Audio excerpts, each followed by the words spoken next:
Hello students, welcome to concept box. Clear your concept with Neha ma'am. और आज के इस सेशन में हम इकोलॉजी यूनिट का इकोसिस्टम चैप्टर के सेकंड पार्ट, जिसमें कि हम कंप्लीट करने वाले हैं energy flow and ecological pyramid. NCERT की एक एक लाइन को बहुत ही डिटेल में पढ़ेंगे, पोस्टमार्टम करेंगे एंड देखेंगे कि हर लाइन से किस तरह के क्वेश्चन फ्रेम हो सकते हैं। स्टेटमेंट वाले क्वेश्चन, असर्शन रीजन क्वेश्चन, किस तरह के क्वेश्चन बन सकते हैं। एंड एनसीईआरटी रीडिंग करने की हैबिट अभी भी नहीं बनी है बेटा, तो बहुत गलत बात है। मेरे साथ साथ एनसीईआरटी रीडिंग करो, बहुत मजा आएगा। इंटरेस्टिंग वे में हम पढ़ते हैं।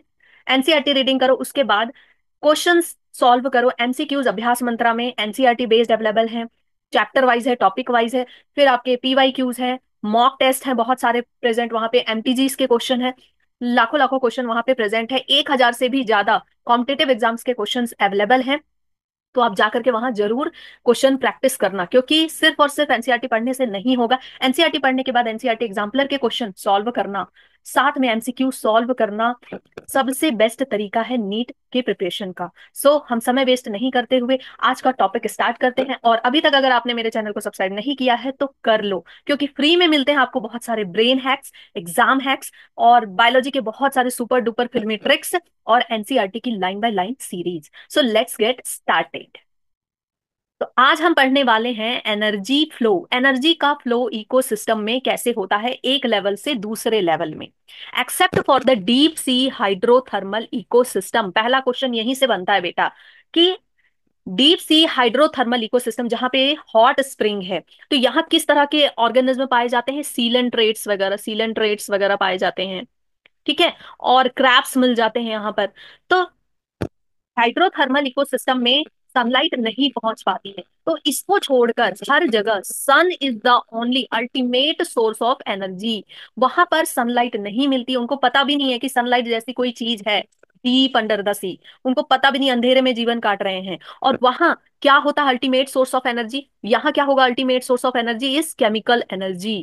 Chemical energy he ultimate source of energy होगी। सो सीलेंट रेट्स वगैरह वहां पे बहुत ज्यादा मिल जाते हैं। Sun is the only source of energy for all the ecosystem on earth. Of the incident solar radiation, जो सोलर रेडिएशन मिल रही है, सोलर रेडिएशन बहुत ज्यादा अमाउंट में मिलती है, तो उसका 50%, less than 50% of it is photosynthetically active radiation. Total sun radiation मिल रही है कितना, 100% मान लो आ रही है, ठीक है।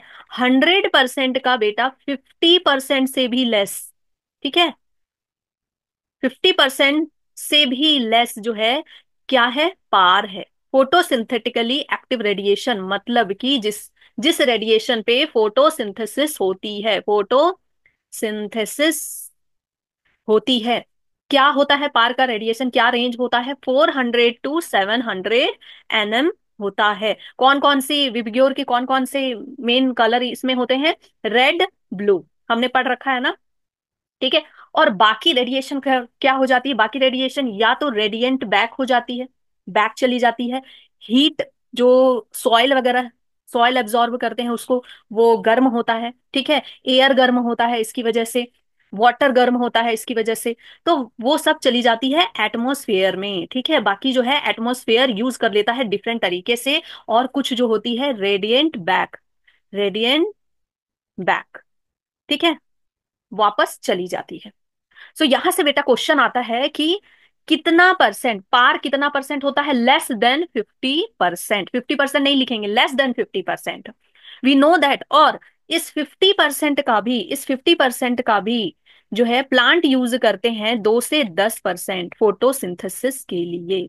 समझ में आई इतनी बात कि सनलाइट है, सनलाइट आ रही है, उसका 50% से भी कम क्या है, पार के लिए फोटोसिंथेटिकली एक्टिव रेडिएशन है। बाकी जो रेडिएशन है वो यूजफुल नहीं है फोटोसिंथेसिस के लिए। और उसमें से भी प्लांट पूरा नहीं लेंगे, प्लांट पूरा लेंगे झुलस जाएंगे एक बार में। वो कितना यूज करते हैं, 2 to 10% use for photosynthesis. Photosynthesis के लिए सिर्फ इतना ही यूज होता है, और इसी 2 to 10% पे पूरी एंटायर लिविंग वर्ल्ड डिपेंडेंट है।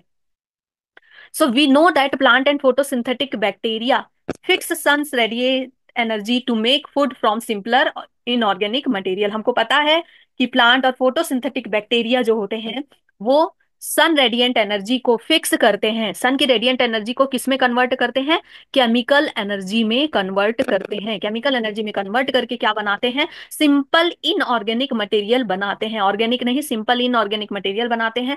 Plant capture 2 to 10% of the power and this small amount of energy sustain the entire living world. इतनी बात समझ में आ गई है। और यहां से क्वेश्चन बन रहा है आपका भर भर के, 3 क्वेश्चन तो बन रहा है। पार का फुल फॉर्म बन रहा है, कितना परसेंट सोलर रेडिएशन का पार है। दूसरा तीसरा क्वेश्चन आपका बन रहा है कि प्लांट कितना कैप्चर करते हैं फोटोसिंथेसिस के लिए, 2 से 10%। और अगर इससे डिटेल में आए तो हाइड्रोथर्मल से क्वेश्चन आ सकता है आपका कि कहां पर sun is not the source of energy. तो इस तरह के क्वेश्चन फॉर्म हो रहे हैं। So it is very important to know how the solar energy captured by plant. तो अब हमको ये समझना बहुत जरूरी है कि सोलर एनर्जी कैसे कैप्चर होती है प्लांट में, और प्लांट कैसे इसको केमिकल एनर्जी में कन्वर्ट करता है। ये सब हम ऑलरेडी पढ़ चुके हैं फोटोसिंथेसिस वाले चैप्टर में। ठीक है, लेकिन ये जो सोलर एनर्जी आती है और केमिकल एनर्जी में बदलती है, ये एनर्जी फिर फूड एनर्जी में बदलती है, और ये डिफरेंट ऑर्गेनिज्म में डिफरेंट ट्रॉपिक लेवल में कैसे पहुंचता है, कैसे फ्लो होता है इकोसिस्टम में, ये समझना बहुत बहुत बहुत जरूरी है। So all organism are dependent for their food on producer. सारे के सारे ऑर्गेनिज्म किस पे डिपेंडेंट है, प्रोड्यूसर पे डिपेंडेंट है। ये कौन सा प्रोड्यूसर है बेटा, फिल्म बनाने वाला नहीं। कौन सा प्रोड्यूसर है, plants. Plants are known as the producers. सभी फूड के लिए प्लांट्स पे डिपेंडेंट है, इधर डायरेक्टली और इनडायरेक्टली। डायरेक्टली कौन डिपेंडेंट है, हर्बीवोर्स। और इनडायरेक्टली कौन डिपेंडेंट है, बाकी कंज्यूमर्स। हर्बीवोर के बाद जितने आते हैं सभी इनडायरेक्टली डिपेंडेंट है, क्योंकि हर्बीवोर्स तो डायरेक्ट खाएगा, और हर्बीवोर्स उसको खाएगा तो हर्बीवोर जिंदा रहेगा, तो कार्निवोर का पेट भरेगा। So you find unidirectional flow of energy from the sun to producer then to consumer. Unidirectional flow of energy होती है बेटा। ठीक है, एनर्जी का फ्लो कैसा होता है, यूनिडायरेक्शनल। तो यहां से क्वेश्चन ऑलरेडी आया हुआ है कि कैसा होता है, सर्कुलर होता है, कैसा होता है, तो यूनिडायरेक्शनल। ठीक है, बाई डायरेक्शनल होता है, मल्टी डायरेक्शनल होता है। तो याद रखना है आपको क्या है, यूनिडायरेक्शनल फ्लो ऑफ एनर्जी होता है। कहां से, प्रोड्यूसर से लेकर कंज्यूमर तक। ऐसा नहीं होगा कि प्रोड्यूसर जो है कंज्यूमर से अपनी एनर्जी बैक मांगेगी, या फिर सन जो है प्लांट से अपनी एनर्जी को बैक मांग सकता है। ऐसा कभी नहीं होगा, एक ही डायरेक्शन में चलेगी चीजें। Is this in keeping with the first law of thermodynamic. क्या ये फर्स्ट लॉ ऑफ थर्मोडाइनमिक को नहीं बता रहा है, यस ये फर्स्ट लॉ ऑफ थर्मोडाइनमिक को बता रहा है। क्यों, क्योंकि फर्स्ट लॉ ऑफ थर्मोडाइनमिक क्या है, energy can neither be created nor be destroyed, it can transfer from one form to another. तो यहां भी एनर्जी डिस्ट्रॉय नहीं हो रही है, क्रिएट नहीं हो रही है, ये क्या हो रही है बेटा, एक फॉर्म से दूसरे फॉर्म में कन्वर्ट हो रही है। जैसे सन का जो लाइट एनर्जी है, लाइट एनर्जी किस में कन्वर्ट हो रहा है, केमिकल एनर्जी में कन्वर्ट हो रहा है। और केमिकल एनर्जी से फिर वो क्या बन रही है, एनर्जी बन रही है, फूड। फूड मिल रहा है हम लोगों को। ठीक है, इनऑर्गेनिक मटेरियल्स बन रहे हैं उससे। तो एक फॉर्म से दूसरे फॉर्म में कन्वर्ट हो रहा है, और चलता ही जा रहा है एनर्जी। एनर्जी ये चलती ही जा रही है। ऐसा नहीं है कि सन से जो एनर्जी है वो बिल्कुल डिस्ट्रॉय हो गई कहीं, या फिर जो प्लांट के पास जो एनर्जी है वो बिल्कुल से डिस्ट्रॉय हो गई, ऐसा नहीं हुआ। प्लांट के पास जो एनर्जी आई सन से, वो अब किस में जा रही है, हर्बीवोर्स पे जा रही है, हर्बीवोर्स से फिर वो कार्निवोर्स पे जा रही है। और अगर मान लो प्लांट मना कर देती है, नहीं, जैसे कैलोट्रोपिस है, उसको कोई खाना नहीं चाहता, प्लांट जो है उसको कोई खा नहीं रहा है, प्लांट ने मना कर दिया, नहीं नहीं मैं तो अपनी एनर्जी किसी को नहीं दे रही, तो भाई वो मर जाएगी एक दिन। मर जाएगी तो फिर कहाँ जाएगा, डेट्रिटिवोर्स खाएंगे उसको, तो कहीं ना कहीं उसका एनर्जी तो जाएगा। ऐसे ही पैसा जो होता है ना, पैसा, आप अगर पैसे का फ्लो नहीं करोगे तो कहीं ना कहीं तो पैसा जाएगा, एक दिन मर जाओगे सारा पैसा चला जाएगा। तो पैसे का फ्लो बना रहना चाहिए, ऐसी एनर्जी का फ्लो बना रहना चाहिए लाइफ में। एंड हमारी लाइफ भी ऐसी ही है, आत्मा न क्रिएट होती है न मरती है। हाँ, एक फॉर्म से दूसरे फॉर्म में कन्वर्ट होती जाती है। जैसे हम एक दिन मर जाएंगे, मिट्टी में चल जाएंगे, मिनरलाइजेशन हो जाएगा, उसके ऊपर कोई प्लांट नया उग जाएगा, हमारी एनर्जी वहां ट्रांसफर हो गई। समझ गए, तो चीजें जो है, हम भी क्या है, एनर्जी ही तो है। Further, ecosystems are not exempt from the second law of thermodynamic. Ecosystem second law से भी नहीं बचा हुआ है। कैसे, सेकंड लॉ ऑफ थर्मोडायनेमिक क्या है बेटा, एंट्रोपी बताता है ना, एंट्रोपी। एंट्रोपी जिसको कि आप एस से डिनोट करते हो, सिंबल इसका। एंट्रोपी क्या है, सेकंड लॉ कहती है कि जब भी एनर्जी का ट्रांसफर हो रहा है, कोई गर्म चीज जो है, गर्म चीज से एनर्जी ठंडी चीज में जा रही है, ठंडी से गर्म में नहीं जाती है ना, गर्म चीज से कोई एनर्जी ठंडी चीज में जा रही है, तो कुछ लॉस भी होता है, कुछ एनर्जी का लॉस भी होता है। वेपर जैसे आइसक्रीम बन रहा है, ठीक है, या पानी जैसे आइसक्रीम बन रहा है, या पानी, गर्म पानी ठंडा हो रहा है, तो कुछ एनर्जी लॉस भी होती है, और उस जो एनर्जी लॉस हो रही है उसको हम यूज नहीं कर सकते। रेंडमनेस जिसको कहते हैं, ठीक है, वो हम यूज नहीं कर सकते। और कांस्टेंट सप्लाई ऑफ एनर्जी चाहिए मॉलिक्यूल बनाने के लिए। They need constant supply of energy to synthesize the molecule they require. जो प्लांट्स को मॉलिक्यूल बनाना है, प्लांट्स को जो इनऑर्गेनिक मटेरियल्स बनाने हैं, उसके लिए कांस्टेंट सप्लाई ऑफ एनर्जी चाहिए, कांस्टेंट सप्लाई ऑफ रेडिएशन चाहिए। ऐसे ही सन को रोशनी देने के लिए उसके अंदर न्यूक्लियर रिएक्शन चलते रहते हैं। हमको कांस्टेंट सप्लाई ऑफ एनर्जी चाहिए, ताकि ताकि ये जो इंक्रीजिंग डिसऑर्डरलीनेस है ना, जो एंट्रोपी जो इंक्रीज हो रहा है, इसको झेल सके आपका सिस्टम। ठीक है। तो second law of thermodynamic physics में पढ़ चुके हो, आई होप कि रिलेट कर पा रहे हो। ठीक है, सिंपल सी बात है कि एक सिस्टम है, जैसे कि फूड चेन है, फूड चेन में 10% ही आगे जाता है, बाकी 90% क्या होता है, 90% क्या होता है बेटा, लॉस हो जाता है। और वो जो 90% लॉस हो रहा है उसको हम वापस से सिस्टम में नहीं ला सकते हैं। ठीक है। और 10% जो एनर्जी चल रही है उसको चलाते रहने के लिए कांस्टेंट सप्लाई ऑफ एनर्जी चाहिए। The green plant in the ecosystems are producer. Green plant कौन है बेटा, प्रोड्यूसर्स है, ग्रीन प्लांट को ही प्रोड्यूसर्स कह रहे हैं। ये सिंपल सी बात है, आपको पता है। इन अ टेरेस्ट्रियल इकोसिस्टम, देखो यहां से क्वेश्चन बन रहा है, टेरेस्ट्रियल इकोसिस्टम में major producers are herbaceous and woody plant. Terrestrial में कौन है main producer, herbs and woody plants है। एक्वेटिक इकोसिस्टम में कौन है, फाइटोप्लैंक्टन्स है, एल्गी एंड हायर प्लांट्स है। तो बेटा यहां से क्वेश्चन आपका फ्रेम हो रहा है, कहां पर कौन सा प्रोड्यूसर है, ऐसे आगे बताया जाएगा कहां पे कौन सा कंज्यूमर है। ठीक है। एक्वेटिक सिस्टम में अगर प्रोड्यूसर फाइटोप्लैंक्टन है, तो खाने वाला कौन होगा, जू प्लैंक्टन होगा। ठीक है। You have read about the food chain, yes पढ़ रखा है हमने फूड चेन। फूड चेन होता क्या है, process of being, process of eating and being eaten, eating and being eaten.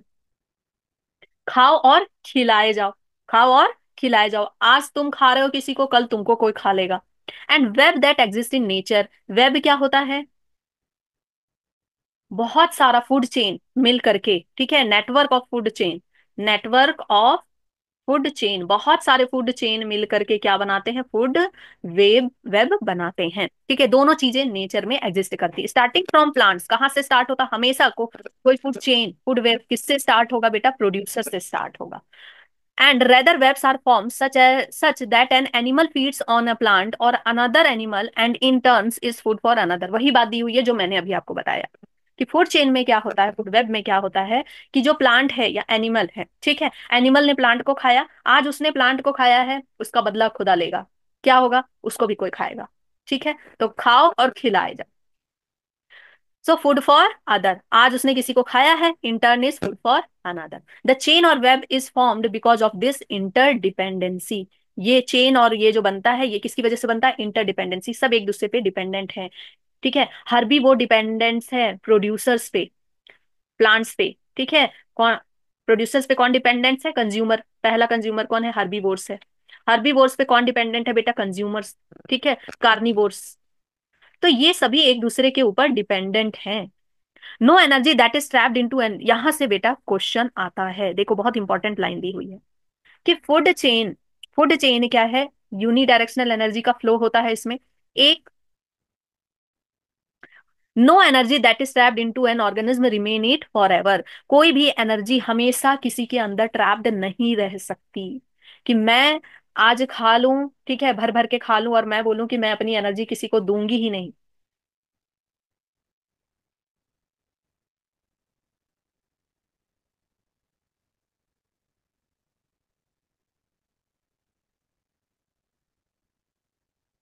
No energy that is trapped into an organism remain it forever. Very very very important, देखो ये भी एक statement है बेटा, important, कि कोई भी energy ना किसी ऑर्गेनिज्म के अंदर हमेशा नहीं रह सकती। प्लांट ने जो रेडिएशन से, केमिकल एनर्जी से जो एनर्जी बनाई है अपने अंदर, ठीक है, जो कन्वर्ट किया है, वो हमेशा उसके अंदर नहीं रहेगी, या तो उसको कोई खाएगा या फिर वो मर जाएगी। मरने के बाद फिर उसकी एनर्जी रिलीज हो जाएगी। तो कभी भी किसी के अंदर कोई एनर्जी नहीं रह सकती। ऐसे ही हर्बीवोर को या तो कोई खाएगा या मर जाएगा। ठीक है। The energy trapped by producer hence is either passed on to a consumer or the organism dies. तो यहां से असर्शन रीजन बन रहा है क्वेश्चन। ठीक है, ओके, असर्शन हो जाएगा कि no energy that is trapped into an organism, और रीजन आपका हो जाएगा कि या तो वो खाया जाएगा या तो फिर वो क्या हो जाएगा, ऑर्गेनिज्म मर जाएगा। Death of the organism is beginning of the detritus food chain web. ठीक है, तो फूड चेन आपका बेटा बहुत सारे तरह का होता है, फूड चेन। फूड चेन आपके बहुत सारे तरह का होता है। ग्रेजिंग होता है, ग्रेजिंग होता है जो कि टेरेस्ट्रियल रीजन में भी होता है, टेरेस्ट्रियल में भी होता है, एंड एक्वेटिक में भी होता है। एक्वेटिक में भी ग्रेजिंग होता है, ऐसा नहीं कि सिर्फ टेरेस्ट्रियल रीजन में ही ग्रेजिंग होता है। फूड चेन, फिर उसके बाद डेटरिटस, डेटरिटस, पैरासाइटिक। ओके, ये मेन तीन तरह के जो फूड चेन है ये आपके बुक में दिए हुए हैं। All animals depends on plant for their food needs, सभी के सभी डिपेंड है प्लांट के ऊपर। देखो बार बार ना बता रहा है कि प्रोड्यूसर पे, प्लांट पे, सभी के सभी डिपेंडेंट है, यही लाइन बार बार दे रखी।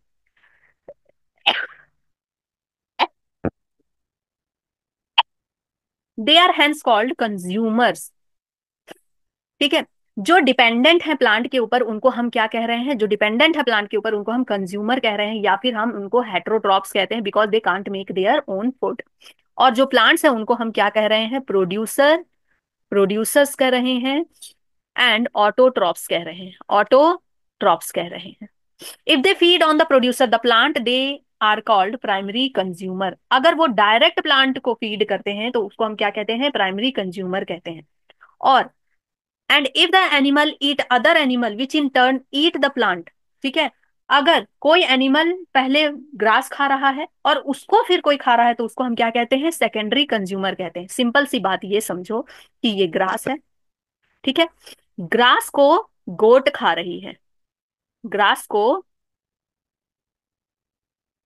गोट खा रही है, ग्रास को गोट खा रही है, और फिर गोट को लायन खा रहा है।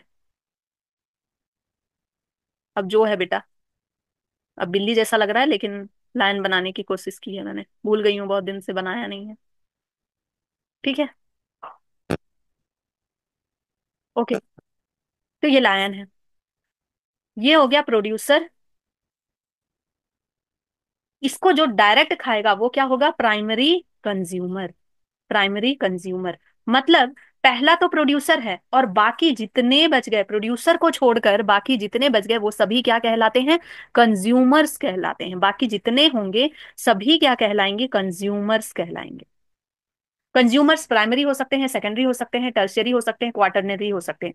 ये डिपेंड करता है कि कितना लंबा फूड चेन है। जितना छोटा फूड चेन होता है उतना अच्छा होता है, क्योंकि जितना छोटा फूड चेन होगा एनर्जी उतनी कम वेस्ट होगी। जितना लंबा होगा उतनी ज्यादा एनर्जी, 10% लॉ के अकॉर्डिंग एनर्जी उतनी ही ज्यादा वेस्ट होती जाएगी। तो प्राइमरी कंज्यूमर ये हो गया, इसको जो खाएगा वो क्या हो जाएगा, सेकेंडरी कंज्यूमर, सेकेंडरी कंज्यूमर। और मान लो कि इसको भी किसी ने खा लिया, ठीक है, इंसान का कोई भरोसा नहीं, इंसान किसी को भी खा सकता है, तो ये क्या हो जाएगा, ये लालची इंसान क्या कहलाएगा, टर्शरी कंज्यूमर। ओके, ये क्या कहलाएगा, टर्शरी कंज्यूमर कहलाएगा। So likewise, you could have tertiary consumer too, obviously, and obviously the primary consumer will be herbivores. Primary consumer क्या होंगे, प्राइमरी कंज्यूमर क्या कहलाएंगे, हर्बीवोर्स कहलाएंगे, हर्बीवोर्स कहलाएंगे। तो याद रखना बेटा, कंफ्यूज नहीं होना है, जो सबसे पहले ग्रास खाएगा वो क्या होगा, हर्बीवोर्स होगा। तो हर्बीवोर्स में हम इंसान भी आ सकते हैं, इंसेक्ट भी आ सकता है, कोई भी आ सकता है, ठीक है, बर्ड्स भी आ सकते हैं। तो ट्रॉपिक लेवल में ना, एक ट्रॉपिक लेवल में एक से ज्यादा स्पीसीज आ सकते हैं, हर्बीवोर्स आएगा। और सेकेंडरी में, टर्सियरी में, सब में क्या आ जाएंगे, कार्निवोर्स आ जाएंगे, कार्निवोर्स आ जाएंगे। Some common herbivores are insects, birds, mammals in terrestrial ecosystem. ठीक है, तो याद रखना है मैमल्स भी हर्बीवोर्स में आ सकते हैं, बर्ड्स भी आ सकते हैं, इंसेक्ट्स भी आ सकते हैं, इसीलिए फूड वेब बनता है। एक ग्रास को खाने के लिए कोई जरूरी नहीं है कि हमेशा गोट ही खाएगी। ग्रास को काऊ भी खा सकता है, गोट भी खा सकता है, बर्ड्स भी खा सकते हैं, इंसेक्ट्स भी खा सकते हैं, फ्रॉग भी खा, कोई भी खा सकता है, ठीक है, स्क्वायरल खा सकती है।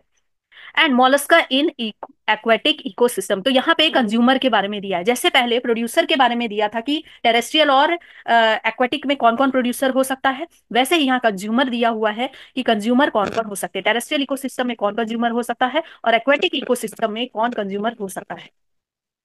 The consumer that feed on the herbivores are carnivores, और मोर करेक्टली प्राइमरी कार्निवोर्स। इनको हम क्या कहेंगे, प्राइमरी कार्निवोर्स। अगर कार्निवोर्स की बात करें, अगर हम सिर्फ कार्निवोर्स की बात करें तो कार्निवोर्स में जो सबसे पहले हर्बीवोर को खाएगा वो क्या कहलाएगा, प्राइमरी कार्निवोर्स कहलाएगा।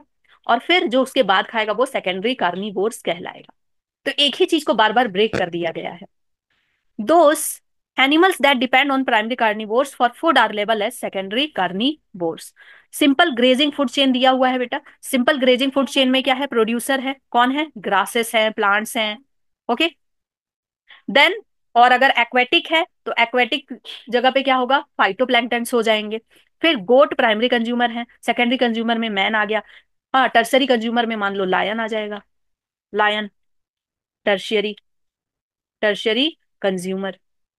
ठीक है, और ये क्या हो जाएगा? ये हर्बीवोर में आ जाएगा, हर्बीवोर, हर्बीवोर्स आ जाएगा। ये आ जाएंगे, ये दोनों किस में आ जाएंगे? कार्निवोर्स में आ जाएंगे। कार्निवोर्स में भी क्या होगा? ये प्राइमरी कार्निवोर्स होगा और ये होगा secondary carnivores. Is this clear now? Next, और यही अगर एक्वेटिक की बात करेंगे, यही अगर हम एक्वेटिक की बात करते हैं, तो एक्वेटिक में क्या फॉर्म होगा? यहाँ पे फाइटोप्लैंक्टन्स होंगे, फाइटोप्लैंक्टन्स। फाइटोप्लैंक्टन्स को ईट करेगा जू प्लैंक्टन्स,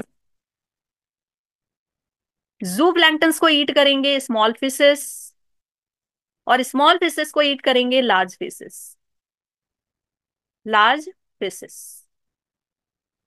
ठीक है, तो जू प्लैंक्टन यहां पर क्या कहलाएगा? हार्बीवोर कहलाएगा, हार्बीवोर कहलाएगा। और ये सभी क्या कहलाएंगे? ये सभी क्या कहलाएंगे?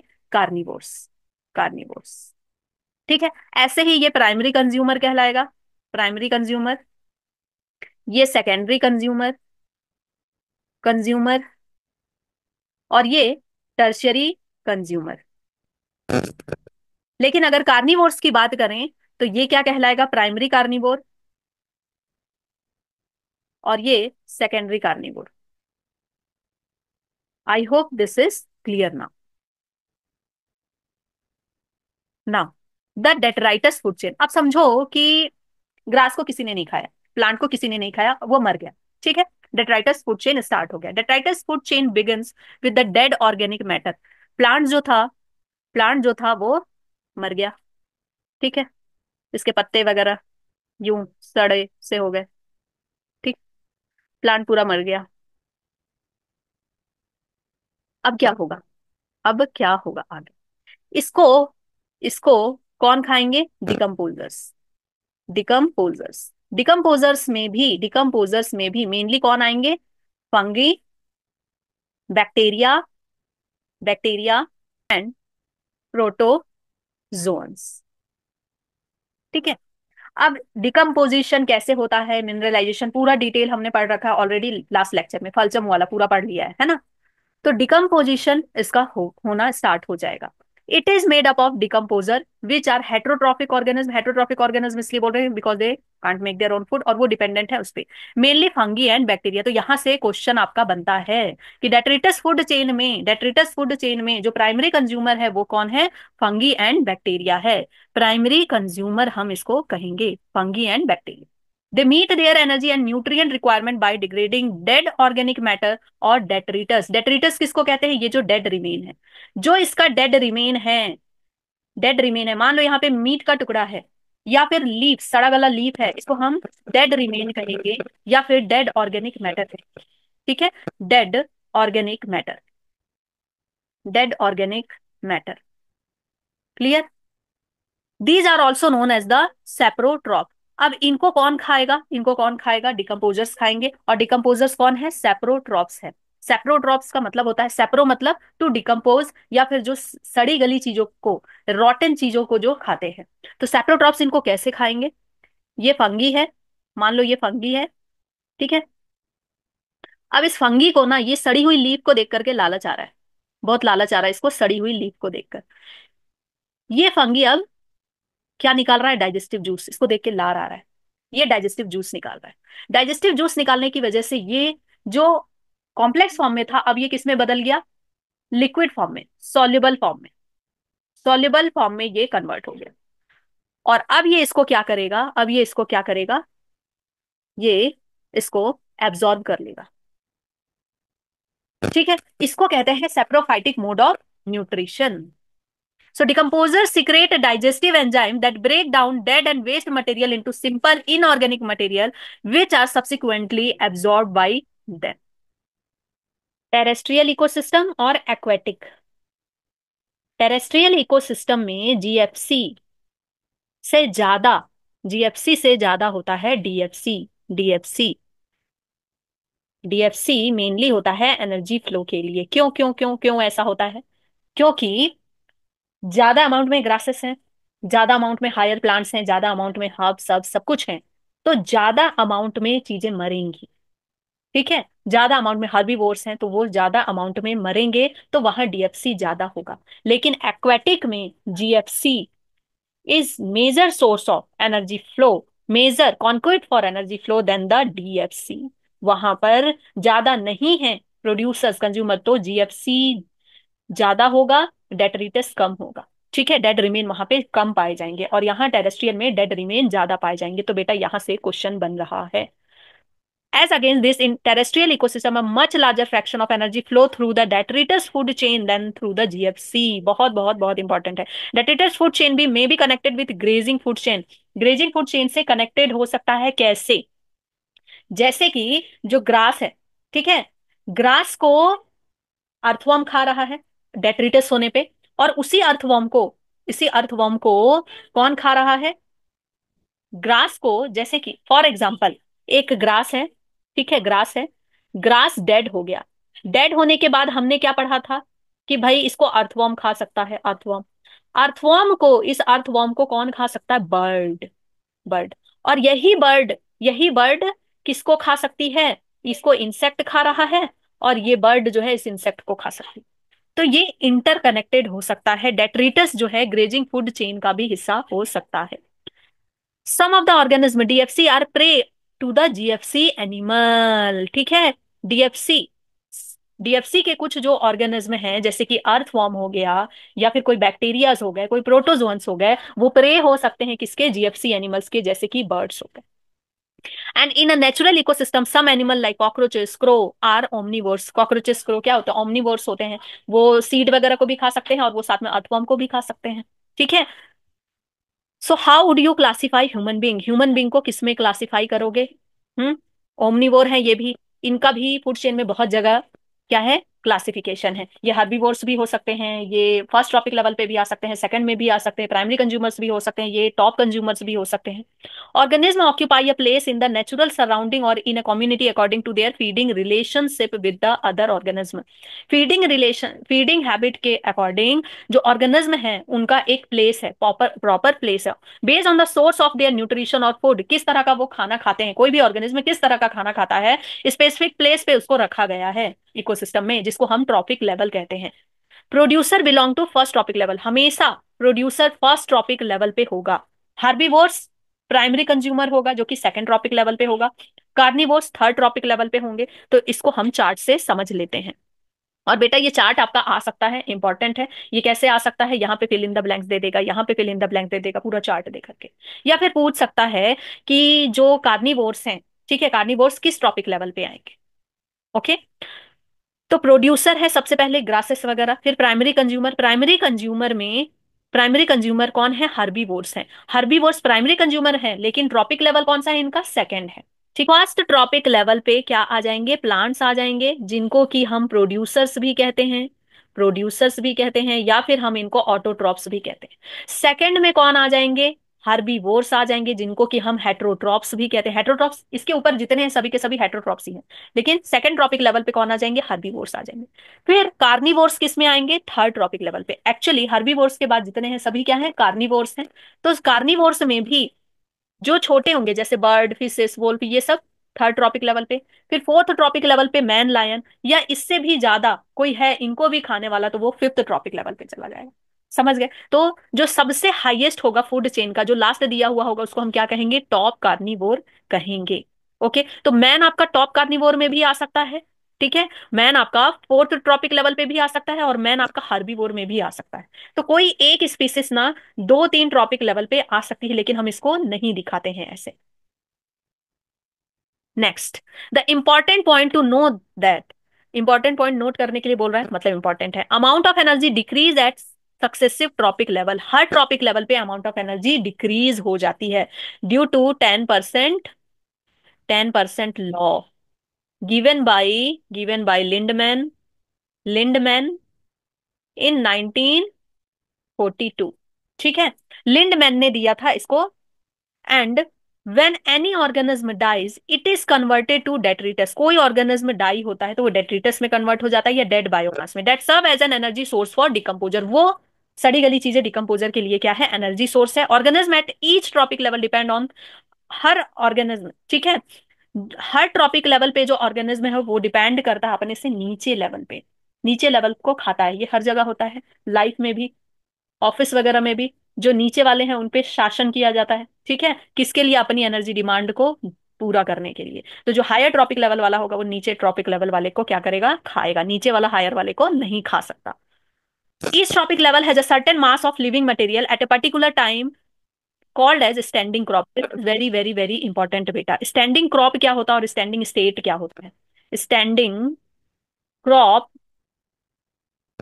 एंड दूसरा है स्टैंडिंग स्टेट। अब स्टैंडिंग क्रॉप समझो कि कोई भी एरिया है वहां पर लिविंग मटेरियल कितना है। मान लो हम क्रॉप की ही बात करते हैं, ग्रासेस की बात करते हैं, प्लांट की बात करते हैं, वहां पे लिविंग मटेरियल कितना है, तो उस वो क्या हो जाएगा, स्टैंडिंग क्रॉप। तो याद कैसे रखना है कि एक पर्टिकुलर एरिया है, तुमने जमीन ली है, वहां पर कितने लिविंग मटेरियल है। लिविंग मटेरियल में आपके क्रॉप्स भी आ जाएंगे, आपके और अदर फंगी वगैरह जो लिविंग मटेरियल हैं, या फिर आपके जो गांव काव वगैरह हैं, आपने फार्म हाउस खोल के रखा है, फार्म हाउस में सब कुछ है, तो वो जितने लिविंग मटेरियल हैं उनका मास, ठीक है, वो सब क्या कहलाएगा बेटा, स्टैंडिंग क्रॉप कहलाएगा। सिर्फ क्रॉप की बात नहीं कर रहे हैं यहाँ। Each trophic level has a certain, her trophic level पे, हर ट्रॉपिक लेवल पे, हर ट्रॉपिक लेवल पे जितना ट्रॉपिक लेवल है वहां पे certain mass of living material है। ठीक है, सर्टेन मास ऑफ, यहाँ पे प्रोड्यूसर का लिविंग मटेरियल है, यहाँ पर आपका कंज्यूमर का, हर्बीवोर्स का लिविंग मटेरियल है। ठीक है, उनका उनका क्या है, सॉरी, हर्बीवोर्स जो है लिविंग मटेरियल उनका मास है। तो सबका क्या है, एक हर ट्रॉपिक लेवल पे कुछ ना कुछ मास है। तो आपने फार्म हाउस खरीद के रखा है मान लो, और वहां पर ग्रेजिंग एनिमल्स भी हैं, आपने चिकन्स वगैरह सब कुछ पाल करके रखे हुए हैं, प्लांट्स भी है, सबका क्या है, मास है, पर्टिकुलर मास है।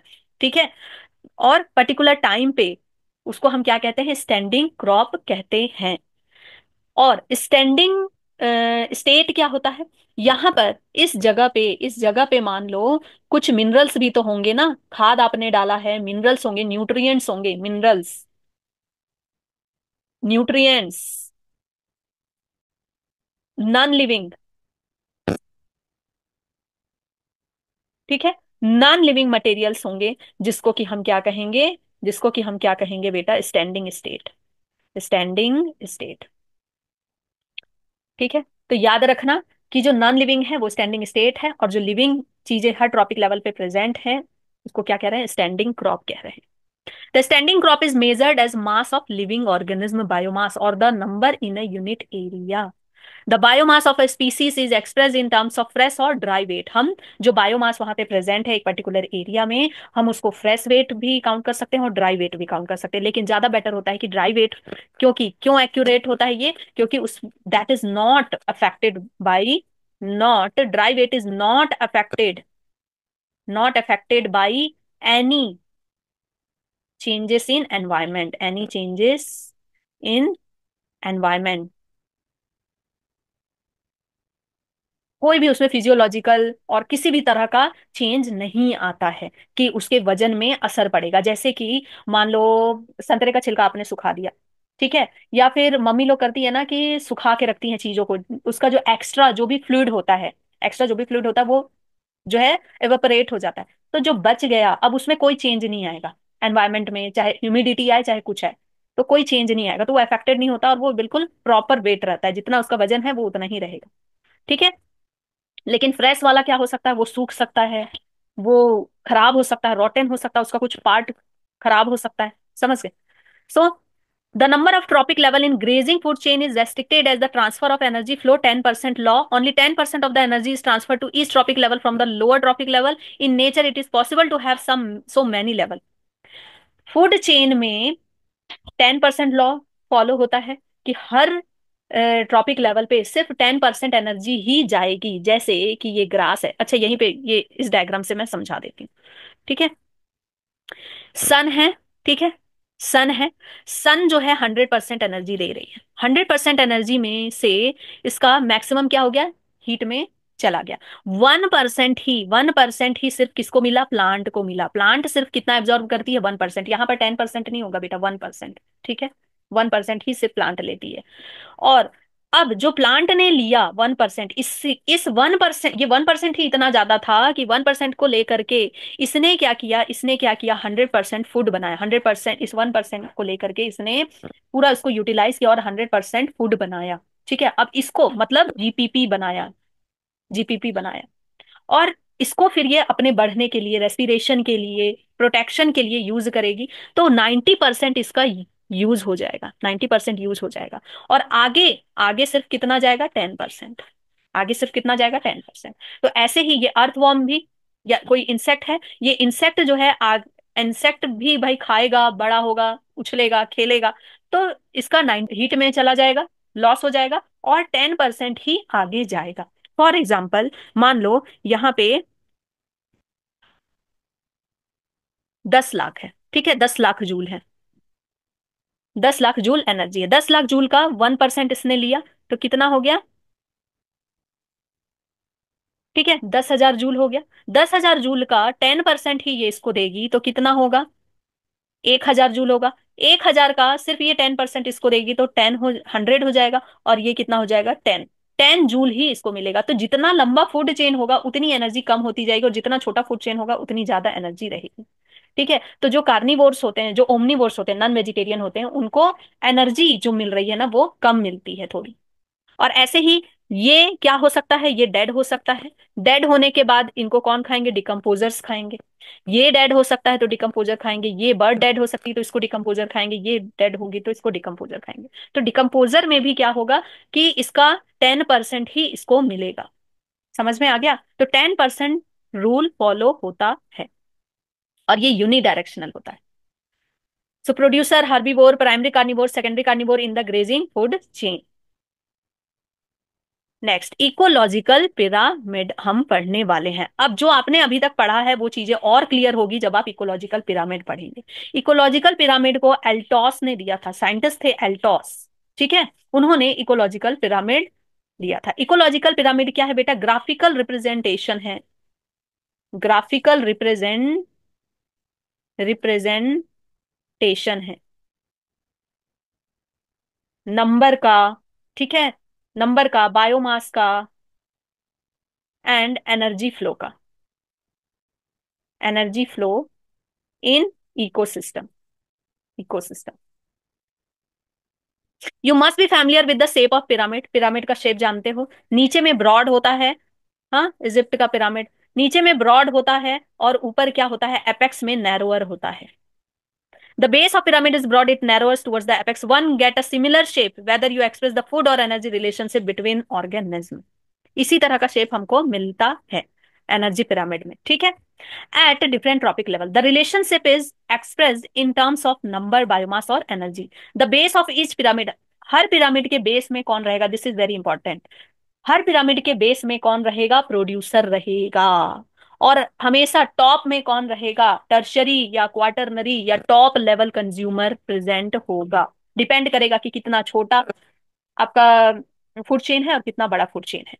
तीन, the three types of ecological pyramid, very very important. तीन तरह की इकोलॉजिकल पिरामिड है, pyramid of number, pyramid of biomass and pyramid of energy. तीन तरह के पिरामिड हमको पढ़ने हैं।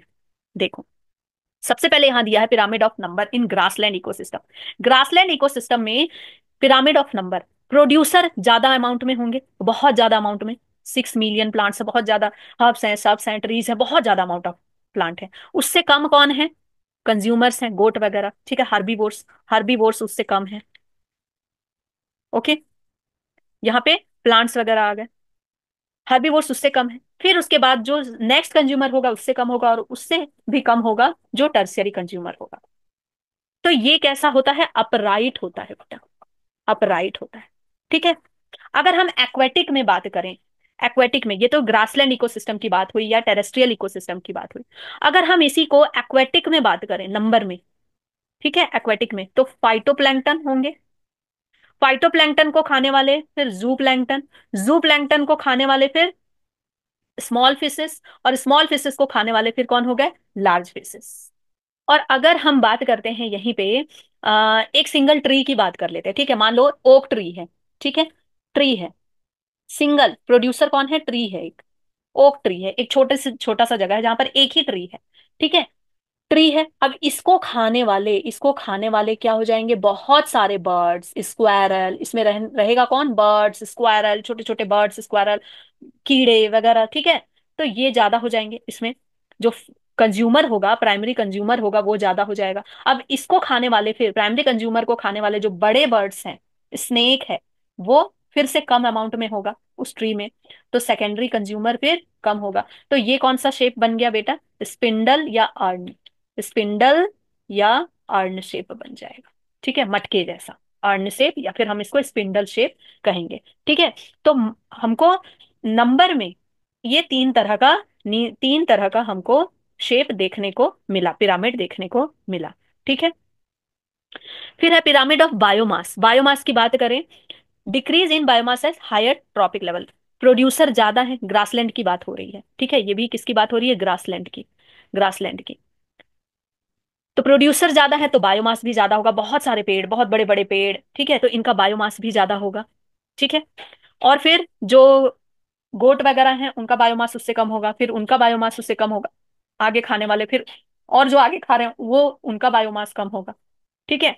अगर हम एक्वेटिक की बात करें, एक्वेटिक की बात करें तो उल्टा होगा बेटा, ठीक है। एक्वेटिक में ये क्या हो गया, अपराइट हो गया, अपराइट हो गया ग्रासलैंड में। एक्वेटिक की बात करें तो इन्वर्टेड बनता है, इन्वर्टेड बनता है। कैसे, देखो, फाइटोप्लैंक्टन्स जो होते हैं ना, फाइटोप्लैंक्टन्स वो बहुत कम, उनका बायोमास होगा, बहुत छोटे छोटे होते हैं ना वो, हाँ ज्यादा अमाउंट में है लेकिन बहुत छोटे छोटे हैं, ठीक है। फाइटोप्लैंक्टन्स उनका बायोमास बहुत कम है, कोई बहुत भारी भरकम हायर प्लांट्स तो है नहीं वो फाइटोप्लैंक्टन्स, उनका बायोमास ज्यादा नहीं होगा।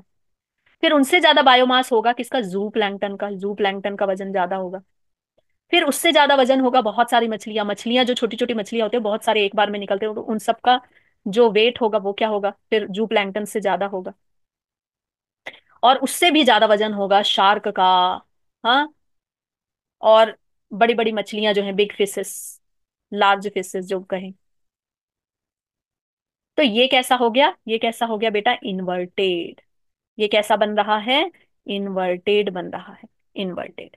तो याद रखना है कि कहाँ पे इन्वर्टेड बन रहा है, और क्या मतलब, याद क्या रखना है, छोटी छोटी चीजों को समझो ना, कि भाई फाइटोप्लैंक्टन का वजन कितना ही होगा, ठीक है। और ग्रासलैंड में बड़ी बड़ी ट्रीज है, हर्ब सब से, उन सबका वजन होता है ना बहुत ज्यादा, एक पेड़ के नीचे अगर गोट आ जाए तो मर जाए उसके वजन से। फिर है inverted pyramid of biomass, small standing crop of phytoplankton support large standing crops of जू प्लैंक्टन, ठीक है, वही बताया इन्वर्टेड प्लान, इन्वर्टेड बायोमास का। Next, any calculation of energy content, biomass or number has to include all organisms at a tropic level. No generalization we make will be true if we take only a few individuals at tropic level into account. Also, a given organism may occupy more than, देखो यहां से important है कि एक जो particular organism है ना, एक जो पर्टिकुलर ऑर्गेनिज्म है वो एक से ज्यादा ट्रॉपिक लेवल पे हो सकता है, जैसे हम एक से ज्यादा ट्रॉपिक लेवल पे हो सकते हैं, ठीक है, simultaneously. One must remember that trophic level represents a functional level, trophic level functional level को बताता है, ना कि स्पीसीज को बताता है कि इस वाले ट्रॉपिक लेवल पे ये स्पीसीज होगा, सिर्फ बर्ड्स ही पाए जाएंगे, नहीं, एक ट्रॉपिक लेवल पे बहुत सारे स्पीसीज हो सकते हैं, ठीक है। तो वो फंक्शनल लेवल बताता है कि वो किस तरह का खाना खा रहे हैं और क्या फंक्शन कर रहे हैं वहां पे, हर्बीवोर्स हैं वो, ठीक है, तो ग्रास को खत्म करने का काम कर रहे हैं। ए गिवन स्पीसीज में occupy more than one tropic level in A same ecosystem at the same time. For example sparrow, जैसे कि एग्जाम्पल लेते हैं स्पैरो का। स्पैरो प्राइमरी कंज्यूमर है जब वो सीड खाती है, ठीक है, प्राइमरी कंज्यूमर बन जाती है जब वो सीड खाती है, फ्रूट्स खाती है, खाती है। लेकिन वो सेकेंडरी कंज्यूमर बन जाती है संडे के दिन, जब वो इंसेक्ट्स और वॉर्म खाती है। जैसे हम नवरात्रि के टाइम पे प्राइमरी कंज्यूमर बन जाते हैं, जैसे नवरात्रि गए हम क्या बन जाते हैं, सेकेंडरी कंज्यूमर बन जाते हैं। Can you work out how many trophic levels human being function at in food chain. हम कहाँ कहाँ पे हो सकते हैं, टॉप में हो सकते हैं, सेकेंडरी में हो सकते हैं, कहाँ कहाँ हम कुछ भी खा सकते हैं भाई। In most ecosystem all the pyramids of number of energy and biomass are upright. Most ecosystem में जो पिरामिड है वो कैसा होगा, अपराइट होगा। Producer are more in number, producer ज्यादा होंगे तो उनका बायोमास भी ज्यादा होगा हर्बीवोर से। Herbivores are more in number than the carnivores. Also energy at low trophic level is always more than a higher level. Energy का जो पिरामिड होता है ना बेटा, एनर्जी का always always upright, always upright, upright. क्योंकि 10% rule follow करता है, सबसे ज्यादा नीचे एनर्जी होगी, फिर कम, फिर कम, फिर कम, फिर कम। तो वो कैसा बन जाएगा? ऊपर एपेक्स में जाके नैरो बन जाएगा, तो ऑलवेज अपराइट होगा। There are exception to this generalization. If you count the number of insects feeding on a big tree, what kind of pyramid? वही बात कह रही है कि अगर हम मान लो ओक ट्री ले रहे हैं, ओक ट्री ले लेते हैं, एक ट्री है, सिंगल ट्री को मान ले रहे हैं कि ये हमारा इकोसिस्टम में सिंगल ट्री है, तो वहां पर उसको खाने वाले नंबर ऑफ इंसेक्ट्स ज्यादा होंगे, इंसेक्ट्स ज्यादा होंगे, ठीक है। And estimates number of small bird depend on the insects. अब इसको खाने वाले जो इंसेक्ट्स ज्यादा अमाउंट में होंगे, उससे कम होंगे कौन? बर्ड्स होंगे या स्नेक होंगे। तो ये किस तरह का शेप बनेगा बेटा? मटका वाला शेप, ठीक है। अर्न शेप या स्पिंडल शेप कहेंगे। द पिरामिड कौन सा? स्पिंडल, स्पिंडल या urn shape. The pyramid of biomass in sea is generally inverted. Biomass का जो पिरामिड है वो जनरली इन्वर्टेड होता है, because the biomass of fishes far exceed than the phytoplankton, ठीक है। कहाँ पे? सी में, मतलब कि एक्वेटिक में। एक्वेटिक रीजन में जो बायोमास का पिरामिड है वो कैसा होता है? इन्वर्टेड होता है, क्योंकि फाइटोप्लैंक्टन का बायोमास कम होगा, फिशेस वगैरह का बायोमास ज्यादा होगा। तो क्या ये पैराडॉक्स नहीं है? कंफ्यूज कर रहा है ना? Pyramid of energy is always upright. Pyramid of energy हमेशा अपराइट होगी। तो क्वेश्चन आता है कि किसकी, किसका जो है पिरामिड हमेशा अपराइट रहता है? तो एनर्जी का, ठीक है। Can never be inverted. तो यहां से असर्शन रीजन भी बन रहा है क्यों इन्वर्टेड नहीं होता है। Because when energy flow from a particular tropical level to next trophic level, some energy is lost, ठीक है। 90% energy loss, only 10% energy is go to second step. Each bar in the energy pyramid indicates the amount of energy present at tropic level in a given time और annually per unit area। अब देखो यहाँ पे दिया हुआ है, एक चीज मैं आपको दिखाना चाहती हूँ। जो मैंने कहा ना कि सनलाइट से सिर्फ 1% एनर्जी किसके पास आती है? सनलाइट से सिर्फ 1% प्लांट के पास आएगी, फिर 10% रूल फॉलो होता है बेटा। सनलाइट से डायरेक्ट 10% रूल फॉलो नहीं होता है। An ideal pyramid of energy, ठीक है। 1 cents 100 1000 10,000 लाख 10 लाख, ठीक है। 10 लाख है ना यहाँ पे, मैंने भी 10 लाख जूल लिया था, सनलाइट से 10 लाख जूल निकल रही है। इसका सिर्फ 1% बेटा। Observe the primary producer convert only 1%, 1% of the energy in the sunlight available them to NPP, ठीक है। मतलब कि 1% एनर्जी लिया, 1% एनर्जी को लेकर के, 1% एनर्जी को लेकर के उसने ग्रॉस प्राइमरी प्रोडक्टिविटी बनाई, ठीक है। टोटल ग्रॉस प्राइमरी प्रोडक्टिविटी मतलब कि टोटल प्रोडक्शन किया, और उसको 90% भाई अपने बढ़ने के लिए यूज किया, अपने ग्रोथ के लिए यूज किया। एंड देन फिर 10% ही आगे गया। इसका 10% देखो, 1% इसका, 1% कितना हुआ? 10,000 हुआ, ठीक है। और 10,000 का फिर 10%, 10% ही इसको दिया। 90%, 90% किसमें हुआ? Respiration, respiration loss. Respiration loss मतलब कि अपना बढ़ने बढ़ने के लिए लिया, ठीक है। हिलेगा डुलेगा सब करेगा ना। फिर इसने क्या किया? गोट ने मान लो खाया, यहाँ पे गोट प्रेजेंट है, गोट ने इसको खाया, गोट ने क्या किया? 10%, गोट के पास कितना आया? 1,000 जूल आया। अब गोट ने 1,000 जूल में से 100 जूल ही, 100 जूल ही तुमने मजे से खा लिया, ठीक है। तुमने, मैन ने मजे से गोट को खा लिया, लेकिन मैन को के पास कितना आ गया? 100 जूल ही गया, ठीक है। क्यों? क्योंकि गोट ने भाई 90% अपने बढ़ने के लिए यूज किया ना, रेस्पिरेशन लॉस। अब मैन को लायन ने खाया, तो लायन को कितना मिला? 10 जूल ही मिला। समझ में आ गया? तो एनर्जी कम होती जाती है। However, there are certain limitation of ecological pyramid। यहाँ पे limitation बता रहा है बेटा। Such as it does not take into account the same species belonging to two or more tropic level.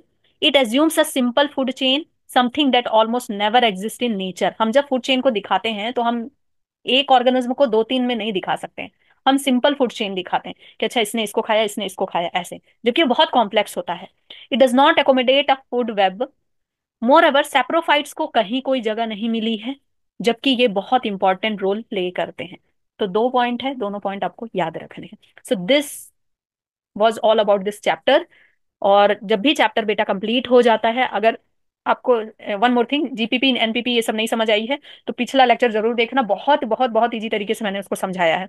और चैप्टर खत्म होने के बाद एनसीईआरटी की जो फिल इन द ब्लैंक्स वगैरह, match the following true false, ये सब कंप्लीट कर लिया करो, क्योंकि इससे क्वेश्चन बन सकता है। एनसीईआरटी एग्जाम्पलर किया करो, और लास्टली अभ्यास मंत्रा में जाकर के क्वेश्चन प्रैक्टिस करो। और नोट्स पाने के लिए मेरे टेलीग्राम चैनल को ज्वाइन कर लो और सब्सक्राइब करना मत भूलना। Tata bye bye, take care.